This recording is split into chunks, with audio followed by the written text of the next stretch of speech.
Naomi ఏడుస్తూ ప్రార్థన చేస్తుంది.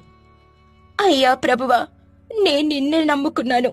నా బిడ్డలు నా కోసం ఏడుస్తున్నారు, నిన్ను ప్రార్థిస్తున్నారు. నీ చిత్తమైతే నన్ను బ్రతికించు, లేకపోతే నీ సన్నిధిలో ఉంచు. నీ చిత్తానుసారం నేను బ్రతికినట్లయితే నువ్వు చేసిన గొప్ప కార్యాన్ని నేను సాక్ష్యంగా అందరికీ చెప్పగలను. నన్నొక సాక్షి బిడ్డగా నిలబెట్టు అని ప్రార్థన చేసుకుని విశ్రాంతి తీసుకుంటుంది. ఇక ఆమెకు ఆపరేషన్ చేయించుటకు డాక్టర్లు సిద్ధం చేస్తూ ఉంటారు. ఆ సమయంలోనే ప్రభువైన యేసుక్రీస్తు నయోమి దగ్గరికి వస్తాడు. నయోమి వైపు చూస్తూ, నా బిడ్డ, నీకు స్వస్థతనిస్తాను.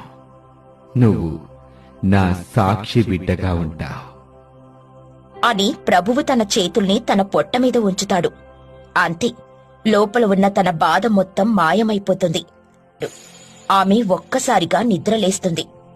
ప్రభువా, నాకు కనిపించినందుకు నీకు వేల వేల స్తోత్రాలు తండ్రి. నా బాధ మొత్తం తీరిపోయింది ప్రభువా.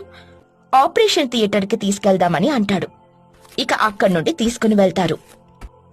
కొంత సమయం తర్వాత డాక్టర్ బయటకొస్తారు. డబ్బులు మీరు తిరిగి తీసుకువెళ్ళండి. కేవలం గదికి మాత్రమే డబ్బులు కట్టి వెళ్ళండి. ఆమెని ఇంటికి తీసుకువెళ్ళొచ్చు. ఆమెకి ఇప్పుడు ఏ రోగమూ లేదు అని డాక్టర్ గారంటారు.